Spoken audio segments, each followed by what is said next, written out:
Bye. Oh, I left my keys in the other car. But never mind, the Astor comes with a completely smartphone enabled.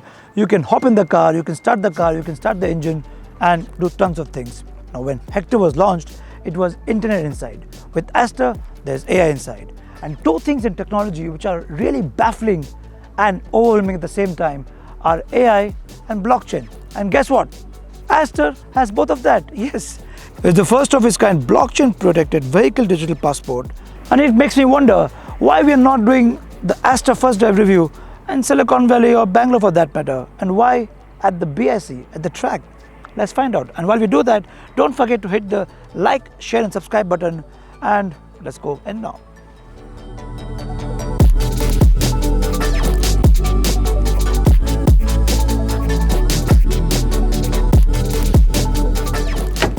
Before we hit the track, the first thing that you'll notice in the Astor, which is very unusual, unseen, unheard, is the digital AI assistant. Let's call it Mr. Astor. Imagine you've gone a test drive with your 6-year-old kid. That kid is going to make sure you buy the car. And when you buy the car, when you go and drive around the car, the kid will become best friends with this, with the two roving eyes. And perhaps not leave the car. Forget the kid. Maybe I will get addicted to this.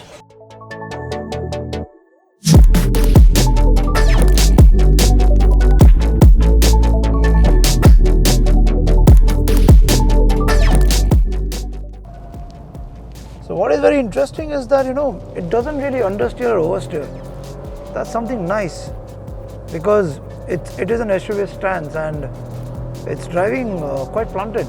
So that way the Astor has got its physics right. There we go. See, I'm taking a very steep turn and there's no sense of tires leaving the ground. Yeah, you can see the screeching noise. The Astor has a lot of tech features. If you want a detailed, comprehensive tech review, click on the pop-up icon. Roshan has been doing that with the Astor right now. Driving on a track, no matter which car it is always going to be fun. And the Astor is definitely not disappointing. In fact, I was there last week driving the RS7 Sportback. Now, my opinion will be biased, but this definitely is holding on its own. In spite of having a tall frame, an SUV-ish frame, it's driving quite planted, even the cornering is very nice. So now we have the answer why the Astor Drive was arranged on an F1 racetrack, because these guys know that the car is very good in cornering, very good in driving. I know some of you might find the bot little gimmickry, subject to opinion, but MG has partnered with Bosch for the ADAS. Now that is a segment first feature, and that definitely is something worth mentioning. 6 radars and 5 cameras does the trick, and you really have a very big advanced assist system. I have not come across any car in this segment which has so many features in terms of technology and driving. For that you have to give it to the Astor. Good job, Astor. Astor currently comes in 2 engine options. The 1.5 litre Brit Dynamic 220 turbo petrol engine with 6-speed automatic, and which gives 220 Nm of torque and 140 PS of power. The one I'm driving actually. The other one, the VTI Tech petrol engine with manual transmission and an 8-speed CVT, it delivers 144 Nm of torque and 110 PS of power. It's time to now check out the other ADAS features, because in the track you really can't do that. So we're going to go into another track and check out the rear drive assist and other things and talk more about it.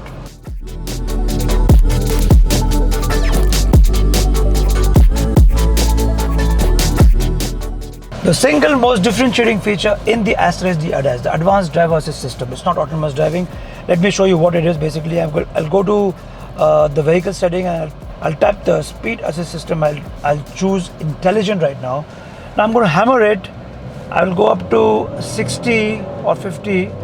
The moment it picks up the speed limit right now, which is done, you see, it was 40, so it's automatically going to get it down to the speed, even if I'm trying to hammer it more. Now that's a very interesting system, because it will save you money, it will save you challans.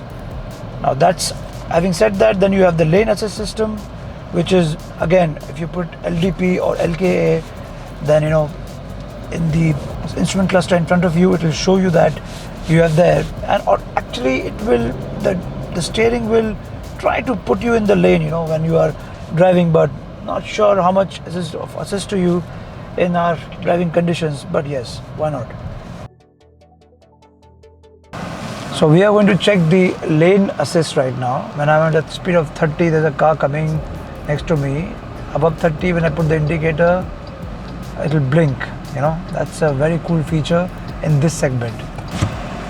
So there's a rear cross traffic alert when I'm going to put the reverse on, and when the car is going to pass by me, it is going to tell me if something has passed by. That's a useless technology because anyways when I'm going to reverse, I can see on the 360 camera what is going behind me. But I get the point. They have a feature which you should appreciate. The autonomous level 2 features are a big jump ahead of its rivals. We could not test all the 14 features on offer, including the most important, the adaptive cruise control, which is going to be really helpful for the long highway drives, apart from the lane mitigation, lane departure, pedestrian, emergency braking, etc.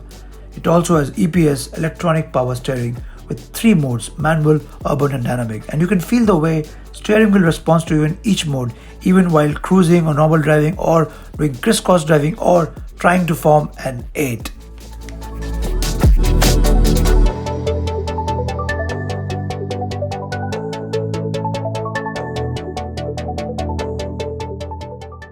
The Astor design is a leaf from the ZS EV, but more modern. The London Eye DRLs are gone, and instead we have the new Boomerang DRLs and 9 crystal elements in the headlamp cluster, giving it that much premium appeal. The grille will again refresh your memories of the ZS, but is chrome studded. So if you love chrome, then you won't complain. And MG calls it Celestial Grille, with sharper bumpers and black elements to add much more depth. The diamond cut alloy wheels in 17-inch look sharp, and you can't miss the red brake calipers, which increases its sportiness quotient significantly. Moving to the rear, which is a very busy one with plenty of badging and chrome with Fox exhaust steps and a blacked out skid plate. This is also the longest, widest and tallest SUV in its segment, beating the Creta, Seltos and the Taygun and Kushaq.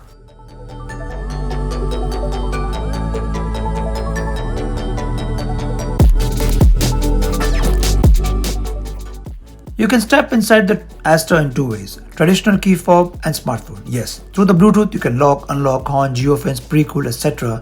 And once you get in the cabin, quality is actually quite impressive. Simple dashboard layout with double stitching and soft touch materials all around, and the red dual-tone Shangri-La leather upholstery makes the cabin pop. Doesn't look cheap by any means, and with a 10.1-inch HD touchscreen and a 17.78 embedded LCD screen, and the personal AI assistant, which also has a screen by the way, which can wave to you and will have eyes on you, is all part of the package. With the Astor, the MG wants to snatch the game from the Creta and Seltos. Well, whether it succeeds or not, we'll know in a few days when the price is announced. But the Astor has definitely raised the bar. With the future of cars, there's going to be a lot of technology enabled, and this definitely is in that space. The AI bot, you might find it gimmickry, you might hate it, you might love it.